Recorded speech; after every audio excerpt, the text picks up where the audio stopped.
अध्यात्मबोधाचा प्रसंग म्हणजे श्रवण भक्ती.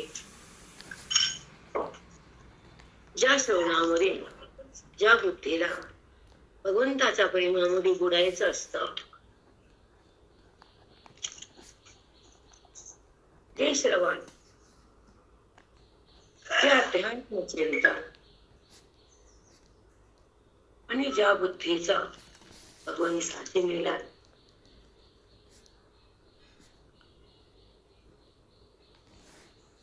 आणि ती बुद्धी परब्रह्म होती.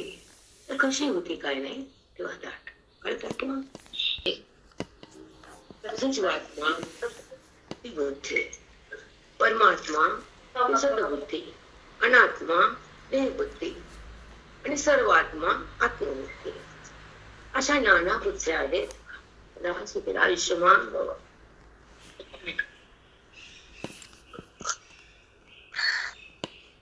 रूप आहे पण तो बुद्धीला आधार आहे आणि अंतःकरण बेजार आहे. माहिती अंतःकरण कसं आहे? बेजार आहे. ओके, अंतःकरण दुःखी आहे. बेजार म्हणजे दुःखी. अंतःकरण देहाकडे आहे म्हणजे अज्ञानाचा आविष्कार आहे. अंतःकरणात भेद आहे म्हणजे भगवंताची दूरता आहे. भेट नाही बेटा. जेव्हा तुमचा मुलगा पुण्यात असतो तो तुम्हाला भेट नाहीये, व तुमच्या घरात येतो तर भेटी वाचून नाही. चौकड बघतो मुलगा दिसतो की नाही? दिसतो की नाही? मग तसं आपलं आणि त्यांचं अंतर संपणं म्हणजे द्वैतभाव जाणं आणि त्याचं आपलं ऐक्य होणं भगवंताचं आणि बुद्धीचं, त्याला खरा परमार्थ म्हणतात. भक्तीची दिशा वेगळी, संसाराचे धारणा. जेव्हा भगवंत आणि शिव तेव्हा दूर असतात, भिन्न असतात, तेव्हा तो माझा आणि मी त्याचा हा भक्तीचा उगम आहे, प्रेमाचा संगम आहे आणि नामाचा जन्म आहे. पण भक्तीनंतर एक अभेद भाव आहे. ज्या बुद्धीचा भगवंतामध्ये प्रवेश आहे, उपाधीचा निराश आहे, परित्याग आहे, देहभावाची समाप्ती आहे. जेव्हा तुम्ही भागवत समाप्ती करतात 8व्या दिवशी घरी बसतात, 7 दिवस ऐकतात ना भागवत. पण त्या भगवंताची स्थिती, भगवंताची अनुभूती आणि भगवंताची प्रतीती जो जीवात्मा बघतो तो भगवंत बनतो. तो स्वतः भागवत आहे. मग भागवतानं काय दिलं, गीतेनं काय दिलं, रामायणानं काय दिलं, कुणी काय दिलं, हे जेव्हा हृदयाला अवगत होतं ते हृदय पावन होतं आणि त्यातलं आत्मधन लुटता येतं आणि मधल्या पांडुरंगाला भेटता येतं. त्याचे नाव श्रवण भक्ती. जीवाला मुक्ती, आत्मस्थिती आणि आनंदाची प्राप्ती, देहाची निवृत्ती, जीवन मुक्ती आणि स्वला स्वची अनुभूती, ससंविद्य स्थिती. त्याला म्हणतात श्रवण बेटा. त्याला म्हणतात श्रवण. सारवण नाही शेणाचं. संसार म्हणजे शेणाचा सारवण. तसा शेणाचा वास येतो ना, तुम्ही आजचं शेण ठेवा आणि उद्या वास घ्या, माहिती ना वास सुटतो त्याला. तसं देहभाव म्हणजे वास सेवा बुद्धीला घाणेरडा. देहाकडे गेलं म्हणजे शेणाकडे गेलं वाटावं आणि आपल्या श्रवणामध्ये आपलं मन असावं. बेधुंद जगावं, अद्वैतात बुद्धीनं नांदावं आणि जडाला सोडून आत्मसुख भोगावं. वेदाचं ज्ञान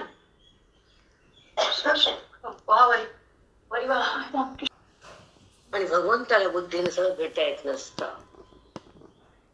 कर्माचा आपण गाडीमध्ये आलो लातूर ते तुमचं गाव चिकुंद्रा. ह्या काय बोलल्या की माझी बहीण जे ऐकत होती वेदांत पंढरपुरात, अगं भांडे कवर घासती, जेवण कधी करते म्हणा ना ताई. ह्या एवढं हृदय हल्लं माझं. माझी बहीण म्हणती अगं भांडी कवर घासते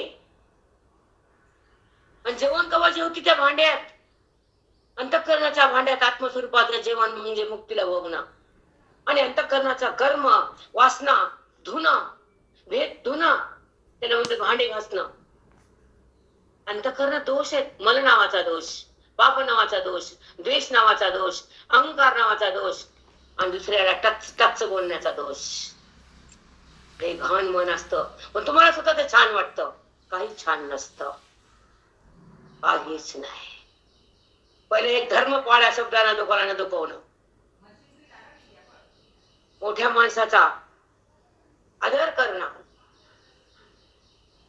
आणि शब्दाला सांभाळून वापरणं. लहान मोठ्याचं अंतर काय असते की नाही? असतं की नाही? असतो, अंतर असतो. मग वाढ वडलीचा तिथं किंमत नाही, आदर नाही, तर ते नातं आम्ही नातं मान्य करत नाही. तुम्हाला काय समजत समजा. हा, तिथं प्रेम असतं तिथं वाणी थांबते, बोलत नाही. तसं ज्ञान असतं तिथं द्वैत थांबतं, व्यवहार होत नाही. व्यवहार करून ज्ञानी महात्मा व्यवहारात नसतो, कारण तो अभेदात असतो, तो देवात नसतो. त्याच अंतःकरण भगवंतामध्ये एक रूप असतं आणि देहाचं खोकडं खाली झालेलं असतं. जसं खोक्यातला माल काढता तुम्ही आणि खोकं टाकून देता ना, तसं अंतःकरणातला परमात्म्याने बुद्धी काढून घेतलं आणि बुद्धीमध्ये भगवंताचं ऐक्य झालं. हे खोकं रिकामं झालं. विठ्ठल श्री गुरु ज्ञानदेव तुकाराम. एवढं कळायला पाहिजे राजा की हे खोकं आहे आणि त्यातला परमात्मा बुद्धीच्या साह्यानं काढायचा, बाकीचा विषय थांबायचा आहे, चिंतनात थांबायचंय, आयुष्य राम बनायचंय, वेदातून बाहेर निघायचे, अभेदाला भोगायचे, वेदामध्ये थांबायचे, आत्मरंगात रंगायचे आणि स्वरूपाला भोगायचे, विषयाला त्यागायचे. त्याला म्हणतात अद्वैत ज्ञानाचा साक्षात्कार, माऊलीचा बोधाचा आविष्कार, वेदाचा चमत्कार, साधूचा आशीर्वाद. आम्हा अवश्य मिळणारच. त्या प्रेमासाठी तुमच्याकडे आले मी. हे चुकुंद्रा मला माहित नव्हता. पण जेव्हा तुमच्या माऊलीनं मला ओढलं इथं,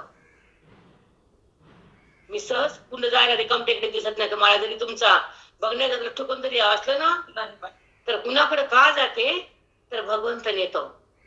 हे संसारी लोक काही भयपडे बोलू जा, मला देणं घेणं नाही आणि संसाराचा संबंध माझा उरलेलाच नाही. हे नीट समजून घ्यायचं.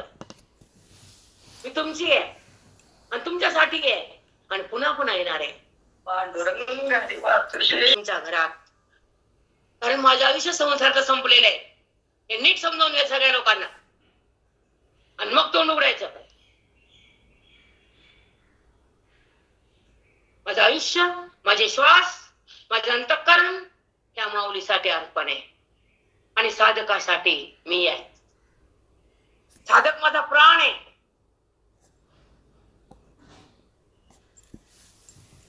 माझं नातं संपलेलं आहे. हे नीट लक्षात ठेवायचं आणि मग मला बोलायचं कुणी नाही.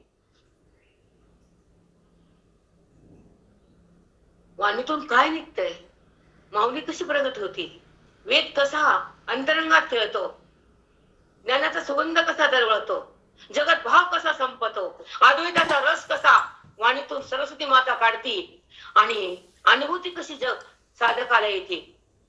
लाख लोक ऐकायला ती चेष्टा नाहीये. तुम्हाला तरी माझ्याबद्दल गैरसमज असेल तर असू द्या, पण लाख लोक जेव्हा माझ्यासोबत ऐकतात तर ह्या देहाची धन्यता पावली. माझी मायाताई रोज रेकॉर्डिंग युट्यूबवर टाकते. कोणी ती माझी? मला लोक समजून घ्या जरा. भगवंताची इच्छा आहे ती. परमात्म्याची ओळख करून देण्यासाठी हा देह उरलाय. माऊली संजीवन आहे आणि गोळी पण संजीवन आहे. जे ज्ञान ते जीवाचं स्वरूप आहे आणि अज्ञान ते देह रूप आहे. बुद्धी साधी भाषा आहे सरोजा आमची, कठीण नाहीये. तुमच्या वया बघितला राजा मी काल, हादरले मी. हे तिसरी आणि हात थरथर कापतोय माझ्या सरोजाचा आणि ती लिहिती वयाच्या वया. म्हणजे रोज ऐकून तशी रिकामी बरेच बायका येतात माझ्या, बरेच.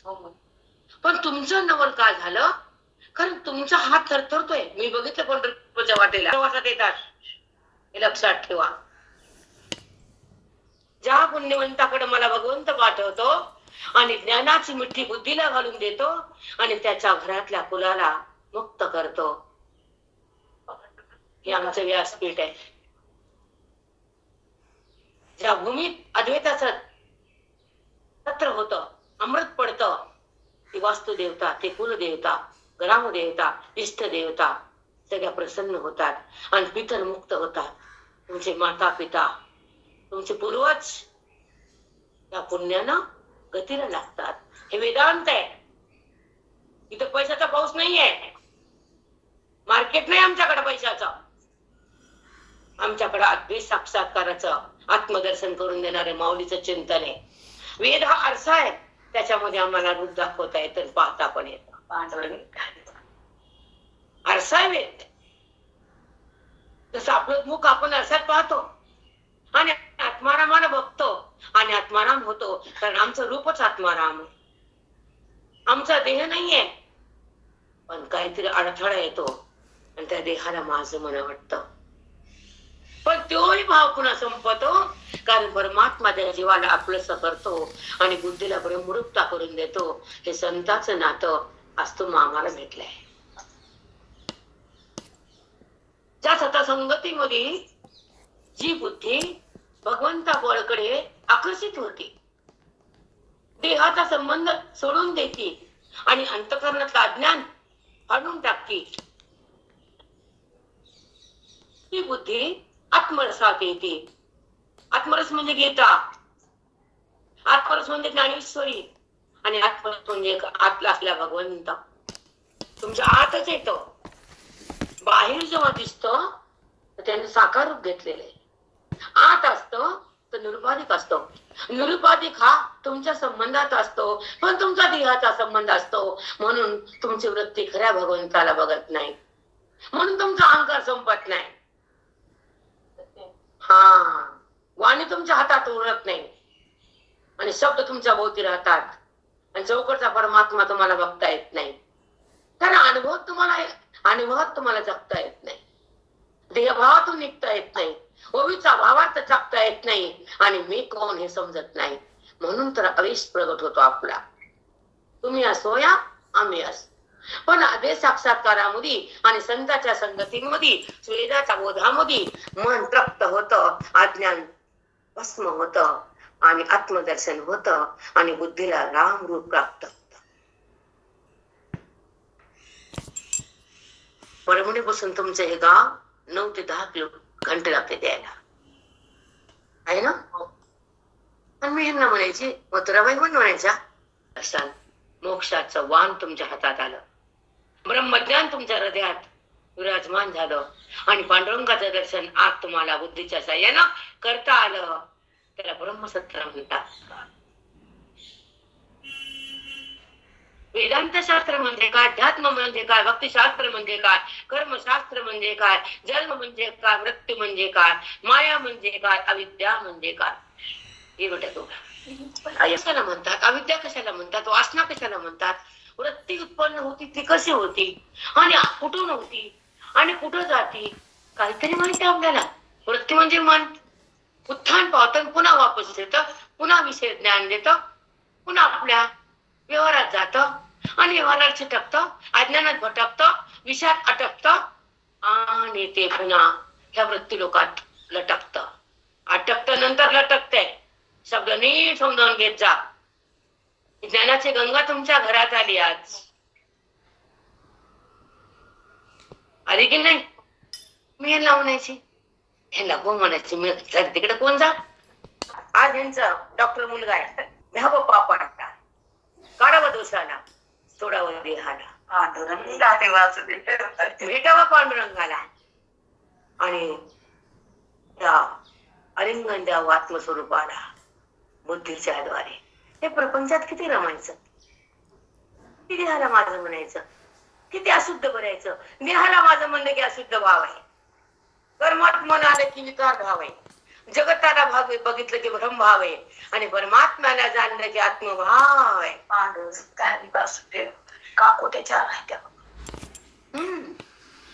कारण आत्मसाक्षात करताना जेव्हा आत्मसाक्षात्कार होतो तेव्हा बुद्धीमध्ये चमत्कार होतो आणि त्यामध्ये स्वरूपाचा आविष्कार होतो आणि जीवाशिवाचा त्या ठिकाणी अभेद होतो.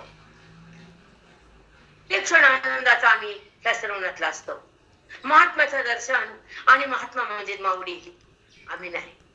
आमच्या वाणीमध्ये माऊलीचं चिंतन असतं, हृदयामध्ये त्या बोधाचं साठवण असते. तसं आपली आई गेली तरी आपल्या आईची आठवण आपण सोडतो का?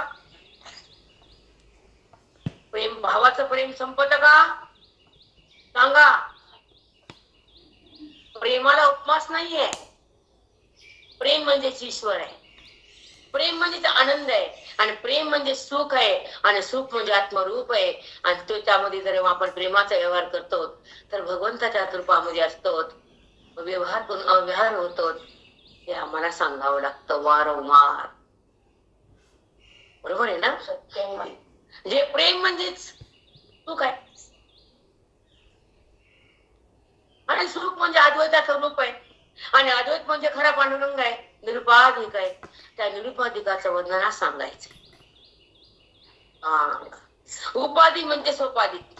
पंचमहाभूताचं गठोडं म्हणजे सोपाधी उपाधी आणि उपाधीमध्ये असलेलं आत्मदर्शन परमात्मा आहे तिथे विराजमान, ते निरुपाधी, त्याला उपाधी नाही. उपाधी वाचून कसा आहे? देहाची उपाधी पंचमहाभूताची आहे आणि परमात्मा व्यापक आहे, तो उघड आहे, एक आहे, नित्य आहे, स्वानंद आहे, परमानंद आहे आणि त्याचा स्वतः सिद्ध स्वतःला त्या बुद्धीला त्याचा संबंध आहे. हा संबंध जेव्हा उद्भूत होतो प्रगट होतो परमात्म्याचा स्पर्श जेव्हा त्या अंतःकरणाला भोगता येतो तर अंतःकरणातलं अज्ञान पाप वासना जळून जातं आणि ते अंतःकरण शुद्ध होतं, बोधानं परिपूर्ण होतं, वेदामध्ये सहज जातं आणि पांडुरंग पांडुरंग होतं. त्याला खरं म्हणा संताचं नातं. ज्या संताच्या संगतीमध्ये त्या भगवंताची प्रतीती येते आणि बुद्धीची ब्रह्मस्थिती तयार होती आणि आत्मसंपत्ती लुटता येते आणि विठ्ठलाला भेटता येतं, त्याचा संबंध टाकता येतो आणि जगाला बुद्धीतून फेकता येतो, त्याला उत्तम अधिकारी म्हणता येत. देहाचा बाध म्हणजे मोक्ष, अज्ञानाचा नाश म्हणजे मोक्ष, स्वरूपाचा स्पर्श म्हणजे मोक्ष आणि संताचा संग म्हणजे मोक्ष. आपलं स्वरूपही मोक्ष, आपलं रूपच मोक्ष आहे. आपण देवरूप झालो कारण ज्ञान नाही, संत नाही, वेद नाही, ग्रंथ नाही, भगवंताची ओळख नाही आणि नामाशिवाय दुसरं काही माहितच नाही. नाम कुणाला दिले? नाम आणि नामी यांचा अभेद असतो. ज्या स्वरूपाला नामामध्ये यायचं तर आकारामध्ये थांबायचं, ते निराकारातून बाहेर यायचं आणि विठ्ठल किंवा कृष्ण किंवा हरी काय काय म्हणतात ते तुमचं तुम्ही समजा, पण त्याला नावात आल्याशिवाय भक्ती सिद्ध होत नाही आणि नाव सोडल्याशिवाय मुक्ती हातात येत. काय सांगावं आता तुम्हाला? त्याच्याशिवाय वेगळं बोलता येत नाही. निरुपाधिक आजचा संवाद आणि सर्वजात मी सांगते तुम्हाला, मी तुम्हाला आज तुम्हाला कष्टाने आणलं इथं. मला माहिती मी किती मरमर करून माझ्याकडे आला नाही माहिती. मला सांगते तुम्हाला जे तुम्हाला माझ्याकडनं पाहिजे, माझ्याकडनं पेक्षा माऊलीकडनं जे पाहिजे की पांडुरंगाचं दर्शन, सदा दर्शन, वृत्तीच्या द्वारे दर्शन, ते आत्मदर्शन नाहीये, ते भेद दर्शन आणि साकाराचं दर्शन. पण निराकाराचं दर्शन निरुपाधिक, आकाराचं दर्शन साकारानं आणि व्यापकाचं दर्शन मोक्षाने. समजायला पाहिजे. राजा उठू नका दरोजा, शांत राहा. तुमच्या पुण्यानं अनुभूती आमची अगदी सत्य आहे. ज्या वृत्तीच्या संबंधानं आकाराला बुद्धी भक्ती मायेच्या द्वारे भगवंताने आकार घेतलाय, पण आकार हा साकार आहे आणि भगवंत हा निराकार आहे, हे वेदानं वर हात करून सांगितलंय. आम्ही बोललो का भाऊ? हे वेदानं सांगितलंय ना. अव्यक्त निराकार नाही आकार, हे कळायला नको. अव्यक्त निराकार नाही जा आकार, जेथुनी चराचर हरी म्हणे. ज्या आत्मे सत्तेतून ते जगत उत्पत्ती झाली ती निराकार आहे आणि जगत आहे ते साकार आहे. पण जगतामध्ये तो सदा त्याचा निवास आहे, त्याच्याशिवाय अनुभविनय निर्विनय, आणि त्याचा संबंध ज्ञानाविना होतही नाही, आणि तो बोधाविना कळतही नाही, आणि मोक्षविना मिळतही नाही. तो संताच्या संगती विना हृदयामध्ये त्याची प्राप्ती नाही. हे ज्याला कळतं तो साधूला सोडत नाही. सोडतो का साधूला? कदापि नाही. जेव्हा भाऊ चालतात वारीमध्ये, चालतात ना झेंडा घेऊन, पाहिले मी त्यांना महिनाभर, आपण सोबत होतो. मग झेंडा कुणाचा आहे? पांडुरंगाचा आहे. मृदंग कशाचा आहे? ज्ञानबा तुकाराम. तुमची जे थाप असते ना मृदंगावर, टाळ असतात ना, ते पण मला कळत नव्हतं. म्हणजे मग मी दिंडी जायला सुरुवात केली पंढरपूरला. मी राहते अष्टमी दशमी वारीमध्ये तिथंच असते.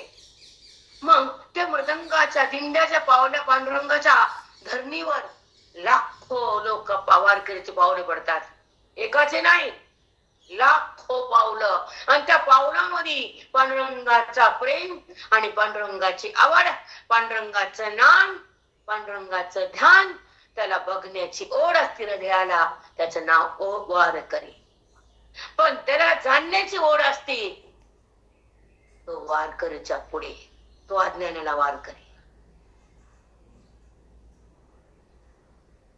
तो अज्ञानाचा वारकरी. तो भक्तीने त्याच्याकडे आला, पण मुक्ती पांडुरंग स्वतः येऊन देतो, कोणच्या ना कोणत्या रूपात. तुमच्या भक्तीला फळ देतो आणि तुमच्या हृदयातून तुमच्या बुद्धीत येतो. वारकरी पांडुरंग होतो. त्या वारकऱ्याच्या चरणाला लाखो नमन. कारण पावलाला तुम्ही चालतात अभंग, सकाळी वासुदेव, मृदंगाच्या माध्यमातून आपण पावले टाकतो, भक्तीचा गजर होतो आणि पांडुरंग तुमच्या सोबत येतो. नाही काय राहतोच. आज मी पाठामुळे ह्या वर्षी माझी वारी सुटली, पुढच्या वर्षी नाही. नाही रे बाबा, मी रेकॉर्डिंग करणार, युट्यूबवर टाकून देणार. मी युट्यूबची चिंता आहे नसलेला ताप. आपलं जे आता श्वास आहे, हा देह आहे, ह्याच्या माध्यमातून त्या भगवंताची सेवा करणं आणि त्या अंतःकरणात असलेल्या पांडुरंगाला बुद्धीनं आलिंगन देणं आणि परमेश्वर होणं, देहरूपातून बुद्धीनं बाहेर येणं आणि त्या स्वरूपामध्ये अंतःकरण विराजमान करणं, त्या अंतःकरणाची ब्रह्मस्वरूपामध्ये स्थापना करणं. त्यांना म्हणतात ह्या घटामध्ये त्या बुद्धीची स्थापना. हा घट आहे, देहरूपी घट आहे, तिथे परमात्मा आहे. आणि त्या परमात्म्याला बुद्धीचा संबंध केलं आणि बुद्धी सतत त्या अनुसंधान साधणं, ही माळ आहे घटाची. अनुसंधान जेव्हा ती माळ घटाची त्या घटात असती, मंडपीची फुलोरा तुमच्या आहेत, तुम्हाला असं दाखवणार आहे. फुलोरा, मंडपी, जोगवाळा. अनादि निर्गुण निर्गुण प्रगटली भवानी. महिषासूर महिषासूर मर्दानी लागुनी आईचा जोगवा जोगवा जोगवा मागे. हा जोग आहे बोधाचा, जवळचा नाही पिठाचा. येड्याचा बाजार ते पिठाचा. आमच्या घरात आई आली, मग आंबाबाईचं दोघा मग 5 घरात जाऊन सांगायचं आमच्याकडे आई आली बरं, जोगवा द्या. हे सांगायला जायचंय. आम्ही मंडपी बसवली, घट मांडाय, आईला आवाहन केलं, जात वेदो मावळा. मग जेव्हा ते आकाशामध्ये आदिशक्ती असते ब्रह्मस्वरूपाबरोबर, मग जात वेदो अहा म्हणल्यावर त्या अग्निकुंडात येते आणि आशीर्वाद तुमच्या घराला देते. पापाला भस्म करती, पुण्याला प्रगट करती, त्या घरात सुख शांती देती, जात वेदो आव कळतं का काही म्हणणार तरी ब्रह्मांडात ती शक्ती आहे, ती परमात्म्याच्या सोबत आहे आणि दोघांचा जोडप आहे, पण एक खरं आहे एक खोट आहे. आधी शक्ती खोटी ना, त्याच्या सत्तेवर राहती, त्याचा आधार घेती म्हणून ती मिथ्या आहे, आणि तो त्याच्या सोबत आहे म्हणून तो सत्य आहे. तिच्या सोबत ती व्यवहार करती आणि तो तिला संगती देतो म्हणून दोघांचं जोडप आहे. अनादी कालाचं ब्रह्म मायेचं जोडप चौकडच आहे. कुठं माती कळते, देहाचा बी घट आहे नाही का. ह्या देहरूपी घटामध्ये पंचप्राण रूपी ज्योत आहे ना, आणि त्या ज्योतिमचा मध्ये शक्ती त्याची आहे म्हणून ती आत्मज्योत राहते ते सारखी सोम रूपानं. आणि श्वास तोच घेतो परमात्मा. तुम्ही झोपी जाता, तुम्हाला होते का श्वास घ्यायचं कळतं का? तुम्ही त्याला करा पडता की नाही? आम्ही रात्री बसलो बोलत सरोजा आणि तुम्ही गेल्या आता खाली पडलं पृथ्वीवर, त्या पृथ्वीवर ही पृथ्वी पडली, पण तिथे श्वास घ्यायला तुम्ही जागे होता का? पण श्वास घेणारा परमात्मा तुमच्या हृदयामध्ये अंतःकरणाच्या घटामध्ये श्वास घेतो, सोहम रूपाचा निनाद करतो, अनाद होती तयार होतो, आणि तो परमात्मा तुमच्या ज्योतीमध्ये असतो, तो आत्मा असतो, तो माझं रूप आहे. हे तुम्हाला पुन्हा पुन्हा सांगावं लागतं. तुम्हाला तो जगवतो श्वासाच्या माध्यमातून, आणि तुम्ही त्याला नाही म्हणतात आणि मी देह म्हणतात. आता काय करू? मी देह म्हणताना ते परमात्म्याची ओळख नसती, आणि मी परमात्मा म्हणताना देहाचा संबंध नसतो. मग परमात्मा आणि अनात्मा, अनात्मा दिसणार आहे आणि परमात्मा अस्थिरूपानं असणार आहे. हे तुम्हाला सांगायचं आज. मी गोव्या एक दोन घेणारे जास्त नाही, त्याला आवडत नाही तर निघून जा. कारण जे आतून येते ते तुमच्यासाठी असतं. तुम्ही बोला मग, न तुम्ही बोलून दाखवा, आम्ही ऐकतो तुमचं. सांगा तुम्ही आम्हाला. म्हणून जो अनात्मा आहे आणि एक परमात्मा आहे. परमात्मा हा अस्तित्व रूपानं व्यापक आहे आणि अनात्मा त्याच्यावर भ्रामक आहे, नसून दिसतो. अनात्मा आणि परमात्मा ह्याचा सगळा संपूर्ण वेद ह्याच शब्दावर वेद बनलाय, ह्या शब्दावर गीता बनली आणि ह्या शब्दावर ओवी तयार झाली. ह्या शब्दानं बुद्धीला अनुभूती आली आणि ह्याच बोधानं वेद तयार झाले. हा बोध म्हणजे वेद आहे, हा बोध म्हणजे मंगल आहे, हा बोध म्हणजे स्वानंद आहे, हा बोध म्हणजे आत्म्याचा रंग आहे, आणि हा बोध म्हणजे माझं स्वरूप आहे. म्हणून बुद्धी बोधात असते तर चित्त शांत असत. माझ्या मायात आहे किती रडले चार दिवसाखाली मला फोन लावून, सध्या रडली ती बाई. माऊली मी काय माहिती का ओरट आहे माई? माऊली माझं आयुष्य आतापर्यंत गेलं, तुम्ही आता भेटलात. अर्ध्याच्या पुढे आली मी, 50 संपले, 55च्या पुढे चाललो, आणि आज आत्मचिंतन ऐकायले मागलचं आयुष्य फुकट घरात गेले. असा वाटणारा धन्य झाला. खरंच नाही असं झाले ना. असा वाटणारा धन्य झाला, माऊलीच्या बोधात आला आणि तो मुक्त झाला. आशीर्वाद आमचा त्या जीवाला. बस संसाराकरता रडणं वेगळं, विषयाकरता रडणं वेगळं, प्रॉपर्टी करता रडणं वेगळं, आणि भगवंताचा भेटण्यासाठी रडणं वेगळं आहे की नाही? वेगळं वेगळं. भावाभावात वैमनस्य तयार होतं प्रॉपर्टी मुळे. पण मान आमचं नातं किती शुद्ध आहे. मला वाटतं बेटा हा चंद्रपूर माझी, नागपूरला माझी कल्पना आहे, ती ऐकतीये. नागपूर कुठे राहिलं, परभणी कुठे आहे, विदर्भ शेवट. माई कधी येता माझ्याकडं? परवाच घेते, पुन्हा म्हणते कधी येते. कारण हे नाते जोडले मी जगताचे. एक नातं टिकवता येत नाही बाईला. एक 3 भाऊ, 5 भाऊ, 4 भाऊ, 2 भाऊ, तोंड तिकडं एक इकडं आहे की नाही? सत्य. आणि आज मी नागपूर पर्यंत गेले, फुकट गेले का? दिलेलं आहे. कोणीही कुणाकडे जात नाही. आज मी निवांत राहते, कारण आपल्या घरी किती निवांत होते. त्या बाईने मला काय प्रेम दिलं, शब्द नाही काय.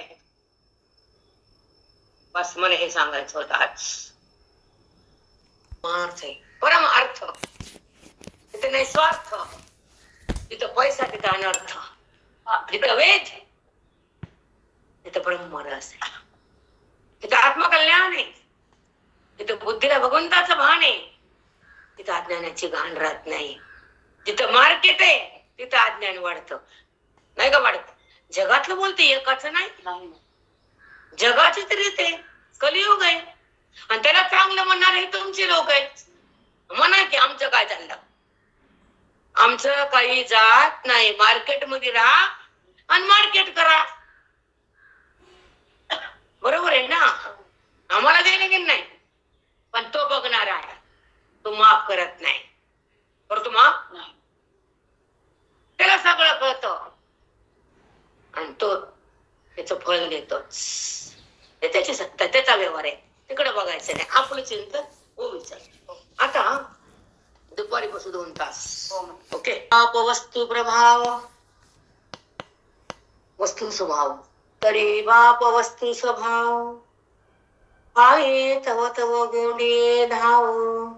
म्हणून अनुभवाची राव अर्जुन म्हणे, म्हणून या अनुभवाची राव अर्जुन म्हणे. अनुभवाचा राजा आहे आमचा अर्जुन. अनुभव म्हणजे का? ज्या वेदाच्या संगतीत गीतेच्या बोधान कृष्ण परमात्मानं अर्जुनाचा बुद्धीमध्ये ब्रह्मरस टाकला. अर्जुनाची बुद्धी बोधात आलेली हात नाही. अर्जुन सावध झाला, जगात नाही. अर्जुन बोधात आला, कृष्णामध्ये आला. अर्जुनाची वृत्ती भगवंताला शिवली, देहातून बाहेर आली, बोधात रंगून गेली. वेदामतचा संग झाला, आत्मानुभव अर्जुनाला आला. म्हणून अनुभवाचा राव राजा आहे अर्जुन. किती शब्द महान आहे. एका राववर एवढे शब्द येतात, एका राववर एवढे शब्द आहे की जो अनुभव येतो कशामुळं? गीतेमुळं, ओवीमुळं आणि भगवंताच्या निरूपणामुळं. साक्षात कृष्ण परमात्मा अर्जुनाला बोध दिलेत की नाही? कृष्ण गुरु झाले. कृष्ण परमात्मा अर्जुनाला सांगताना कृष्ण नव्हते, ते देवभक्ताचं नातं नव्हतं, दोघं एक होते. कारण निरुपाधिकाचं वर्णन करताना कृष्ण परमात्म्याच्या हृदयामध्ये अर्जुनाच्या बुद्धीचं आगमन होता. बुद्धीचा आणि कृष्ण परमात्म्याचा संगम होता. तेव्हा ते भक्तिरस अलग होता, अभेदाचा चमत्कार होता, वेदाचा नमस्कार होता, परमात्म्याचा बुद्धीमध्ये स्पर्श होता आणि अनुभवामध्ये अर्जुनाचं हृदय होतं. म्हणून अर्जुन हा अनुभवाचा राव राजा म्हटलंय. याला म्हणतात ओवीचं दर्शन. हे माऊलीचं ज्ञान आहे बेटा. माऊली सांगू जाणं, आपण 1% बोलू शकत नाही. माऊलीचा अथांग ज्ञान आहे आणि आपण एवढा कण आहे. माऊली सागर आहे, त्याच्यातला आपण थेंब आहे. बरोबर आहे ना? पण सागर अमृताचा आहे. एक थेंब पेलला तरी अमृत गेलं, मृत्यू संपला. बरोबर आहे ना? बघा, ऐका. म्हणून अनुभवाची राव अर्जुन म्हणे. बघा, तरी बाप वस्तू प्रभाव. बापरे बाप, वस्तू परमात्मा आत्मरूपाचं चिंतनामध्ये अर्जुनाची बुद्धी आत्मस्वरूपामध्ये उघडून गेली आणि त्या स्वरूपाचा आनंद चाकायली, अपरमानंद भोगायली आणि कृष्ण कृष्ण बनायची वृत्ती. मग बापरे बाप, इतका अनुभव आहे, एवढा अंतरंग आहे, एवढं मी आज चाललो. मी देहावर नाही, मी वृत्तीवर नाही, मी शब्दात नाही, मी अनुभवात आहे, असा अर्जुन बोलायला कृष्ण परमात्म्याला. ह्याला म्हणतात तो विचारच अर्जुनाच्या हृदयात आला आणि तो अनुभव त्या हृदयानं चाकला आणि अर्जुन ब्रह्मरूप बनला, कृष्ण कृष्ण झाला. रामकृष्ण. 2 शब्द खायचे वाचले झालं का?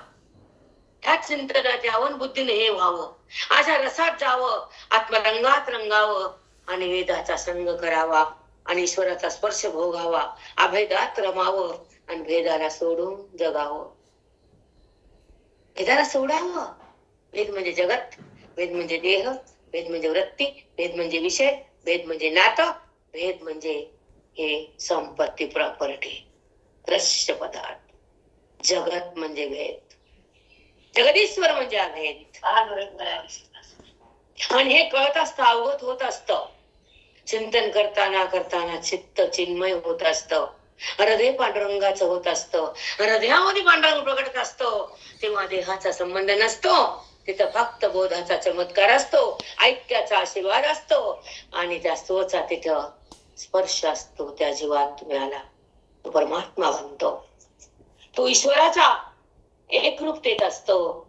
तो पाहण्यामध्ये नसतो, ते हृदय ईश्वरामध्ये एकरूप असतं. ईश्वर आणि जीवात्मा दोन नसतात, एका ठिकाणी असतात. पाणी आणि दूध, पाणी आणि साखर. पाण्यात दुधात पाणी टाका, कळत नसतं. कळतं का? पण जेवढं पाण्याचा पैसा तेवढ्या पाण्यातच जातो, जातोच. प्रमाणे भाऊ त्याला टाकायचं. आजकाल अर्ध पाणी ना अर्ध दूध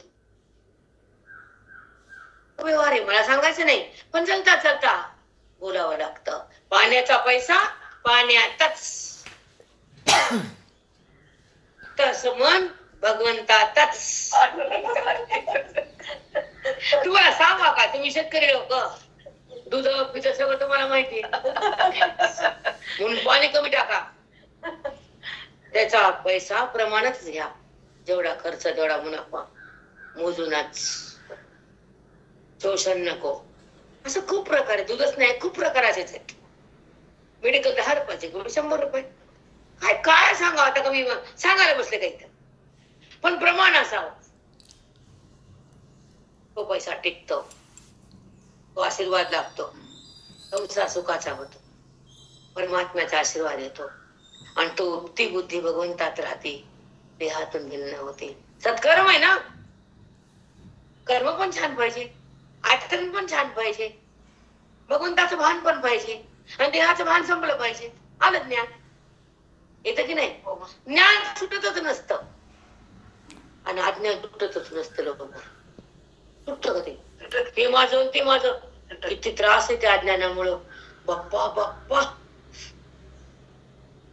हे माझं म्हणलं की दुःखच आहे, आणि माझ्यात तो आणि मी तो, त्या अनुभवात जगायचा. आता माझ्यात तोच आणि मी पण तोच, हे अनुभव म्हणजे वृत्ती वाचून असतो. स्वानंदघन परमात्मा बुद्धीला स्पर्श करतो आणि बुद्धीचा देहाचा संबंध सरतो आणि ती आत शिरती आणि भगवंताशी तदाकार होती. त्याला मोक्ष नाव येतं. शब्दांना सांगावं लागतं, पण त्याचा स्पर्श अंतःकरणाला असतो आणि अंतःकरण ब्रह्म असतं. देहाचा संबंध संपलेला असतो, भेद मावळलेला असतो, परमात्मा प्रगटलेला असतो आणि त्या ठिकाणी माऊली तुमच्या सोबत असते. त्याला म्हणा ज्ञानेश्वरी. रामकृष्ण हरी. आणि आपण ज्ञानबा तुकाराम पांडुरंग हरी म्हणतात, पण जास्त वारकरी काय ज्ञानबा तुकाराम. ज्ञानबा तुकाराम म्हणताना पांडुरंग हसते, असं का? देवते संत देवते दोन नाहीतच ना, लेकर म्हणते त्याचेच. आणि तो संत बनला, तोच ग्रंथामध्ये बोधात आला, तो शब्दरूप झाला, तो अंतःकरणामध्ये पण जीवाच्या आत आला, म्हणून जीवात तो आतच आहे ना. आणि त्याचा स्पर्श मनाला होतो, तेव्हा ते ज्ञान तुम्हाला फलद्रूप होत. आता बाप बाप वस्तू प्रभाव, बापरे बाप, त्याची वस्तू म्हणजे ब्रह्म, आणि तो ईश्वर, ते सुख, आणि ते अर्जुन भोगायला गीतेच्या माध्यमातून आणि कृष्णाच्या बोधातून. बापरे बाप, असं सुख आहे का? मी आतापर्यंत भोगलं नव्हतं. बाप बाप वस्तू प्रभाव, एवढा प्रभाव आहे ना सुखाचा. जगताचा अभाव, वस्तूचा प्रभाव. शब्दात कृष्ण परमात्म्याच्या बोधानं अर्जुनानं जगताचा अभाव केला आणि अर्जुनाचं हृदय ब्रह्म ब्रह्म झालं. आणि ती वस्तू भगवंताची ती बुद्धीने जाणली आणि बुद्धी भगवंतात आली. आणि बापरे बाप, फार सुख आहे, ते आत्मसुख आहे. अर्जुनानं भोगलं बाप बाप वस्तू प्रभाव. काय चिंतन आहे? रामकृष्ण हरी. साष्टांग टाळावंच लागतं. स्वरूपामध्ये यावंच लागतं, आत्मारामाला पाहावंच लागतं. ते सुख आपल्यापाशी रसंत प्रकट करतात. मग अज्ञानाला जाळण्यासाठी प्रारब्धाला फेकायचं. ओके. तरी बापा वस्तू प्रभाव, त्या आत्मस्वरूपाचा एवढा प्रभाव, एवढं सुख आहे मी आतापर्यंत भोगलं नाही. मी रडलो देवा, माझा भीष्म, माझा कर्ण, माझा भाऊ होता तो, कळलं शेवटी कर्ण माझा. कुंती सांगती पांडवाला, कर्ण हा पांडव रे पहिला. सांगते ना कुंती सांगती पांडवाला, कर्ण हा पांडव रे पहिला. मग तेव्हा त्याला मारताना किती त्रास झाला आहे की नाही. मग जेव्हा युद्धाकडे आलं आणि भीष्माला मारायचं आलं तर अर्जुनाचा गांडीव खाली गळत होता, थरथर कापत होता. भगवंतानं सावरलं आणि बाणामाग बाण मारले आणि अधर्माचं रक्त सांडलं. तसं अज्ञानाची बुद्धी सांडल्या जाते बोधानं, फेकल्या जाते बुद्धी बाहेर. जी अज्ञान बुद्धी ती फेकल्या जाते आणि बुद्धी बोध भरल्या जातो आणि श्रीकृष्ण त्या ठिकाणी प्रगटल्या जातो आणि तो मन राम राम होत. तेव्हा आत्मत्वाचं भान होत, तेव्हा परब्रह्म प्रगट होत. ते चिंतन वेदाचं असतं. पांडुरंग हरी वासुदेव हरी साष्टांग दिसते. राम कृष्ण हरी साष्टांग दंड सद्वस्तू प्रभाव भावो तव तव गोडी धाव. जसं जशी गोडी लावली, जसं ब्रह्मस्वरूपामध्ये बुद्धीचं आगमन झालं, तसं त्या आत्मस्वरूपाच्या पायऱ्या चढायलो. ब्रह्मविद, ब्रह्मवर्याम, ब्रह्मवरिष्ठ ह्या ज्ञानाच्या उत्तर पायऱ्या आहेत जीवनमुक्तीच्या नंतरच्या. इतकं सुख अमित आहे, इतकं सुख मोठं आहे, इतकं सुख सुंदर आहे, इतका आनंद परमानंद आहे. हे विश्वातलं सुख तर विष आहे. देहाचा संबंध त्रास आहे आणि नात्याचा गोंधळ, बुद्धीचा रास आहे. रासच आहे सत्य. नात्यामध्ये बुद्धी रास होतो, तिचा चुर्रा होतो. नातं ईश्वराचं, नातं संताचं, नातं अद्वैताचं, नातं मोक्षाचं, नातं परब्रह्माचं, नातं त्या खऱ्या सत्तेचं असावं. आता किती जन्म, किती नाते, मोठ्या नात्यात गुंताचं खेटर रखायचे. तुम्ही सांगितलं दूर मावली अमर नाते ते आत्मस्वरूपाचे. देहात आत असलेले परब्रह्म, त्याच्या बुद्धीचा संगम ते नात आहे. तिथं सुख आहे, तिथं दुःख कधीच नाही. इथं दुःख संसार कधी देतच नाही. ते नातं नसतच तुम्ही मानलेलं आहे. किती जन्म, किती आई, किती बाप, किती भाऊ, माहिती. मग हेच नातं खरं कशामुळं, हे कळल्यावर मन तिकडचं जात नाही, पळून जात. मुद्दाम सांगायले नात्यासाठी रागा करू नका, आत्मस्वरूपाचं नातं सोडू नका, देहभावात येऊ नका, वृत्तीवर भेट ठेवू नका, जगत भाव आणू नका, ब्रह्मभाव सोडू नका, ईश्वराचं नातं संपवू नका आणि संसाराचं नातं जोडू नका. तितक्यापुरतं तितका करायचं काय. खोटं नातं खेटर देत, खोट नातं खेटर देत. आलं ना तर आलं. राम कृष्ण हरी ताई. द्या काहीच मिळत नाही, पण नातं बी टाकता येत नाही. किती अवघड आहे. आम्हाला सुटलं बरंच, घरातच नाही मी. जगाला काय का वाटे ना, मला करायचं काय. जगताचा अत्यंत अभाव आहे. आम्हाला करायचं काय जगताचं, नात्याचं आणि पात्याचं. कारण नाही ते ना ही त लावले, फक्त ह लावायचे आहे. नातं तिथं काय मिळत नसतं, तिथं नाव नातं काय मिळतो. किती उद्या बाय डुडू करतीस. अर्धा किलो सोनं द्या तिला, 1 किलो सोनं द्या तिला, 4 मजली बंगला द्या. तिची डुडू जातच नाही. जाते का डुडू त्या बाईची. ती आहे त्याचा कधीच विचार करत नाही आणि नाही ते भांड्याशिवाय राहतच नाही. तिचं मन शांत होतच नाही. कारण अज्ञान फक्त भ्रम. म्हणून तर ज्या श्रवणामध्ये, गीतेमध्ये, ज्या नामामध्ये मनाचा प्रवेश आहे ते मन राम आहे. ज्या मनाचा संसारात प्रवेश आहे, सोन्यात आहे, देहात आहे, घरात आहे, पैशात आहे, व्यवहारात आहे, शब्दात आहे, ते भगवंत आहे का? दुःख आहे. बुद्धी देहात येते, दुःख बघते. बुद्धी व्यवहाराकडे थांबते, मी केला म्हणते. अज्ञानात जगती, जगाला बघती. बुद्धी अज्ञानात जगती.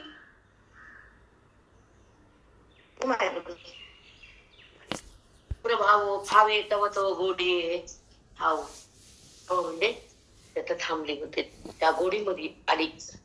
इतकी गोडी अजून घेतली आणि अजून एवढ्या त्या अनुभवात गेला. बापरे बाप, आत्मस्वरूपाचा स्पर्श इतका आनंद देतो. आनंद नको मला वरतीचा, व्यवहाराचा, देहाचा, नात्याचा. बापरे बाप, अजून गहिवरला. बाप, इतकं सुख आहे कृष्ण परमात्मा ह्या द्वैताचं, तुमच्या निरुपाधिक स्वरूपाचं. बापरे बाप. आता ऐका. आवे तव तव गोडी ठाव.